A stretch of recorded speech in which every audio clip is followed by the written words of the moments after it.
Tim Satgas Normalisasi Sungai Pemko Banjarmasin bergerak lagi. Kali ini yang disasar adalah Sungai Veteran Banjarmasin, Jumat sore. Menggunakan alat berat, sampah plastik bercampur lumpur mendominasi isi Sungai Veteran hingga alami pendangkalan.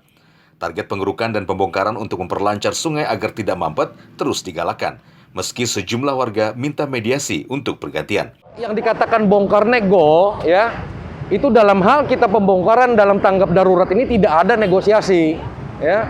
Jadi semua dilaksanakan secara rata, ya, tidak pilih bulu, ya. Dan tim-tim kita, tim-tim Satgas itu juga diikuti oleh Satpol PP, oleh bagian kelurahan dan kecamatan, itu selalu melakukan koordinasi atau sosialisasi kepada masyarakat.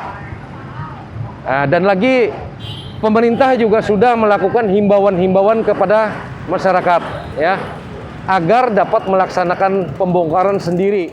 Ada 181 titik lokasi yang sudah dibidik tim Satgas Normalisasi Sungai untuk dibongkar karena menutup jalur sungai. Namun hingga Jumat sore, baru sebagian kecil yang sudah dieksekusi. Dari Banjarmasin, Pilih, Kalsel 1net.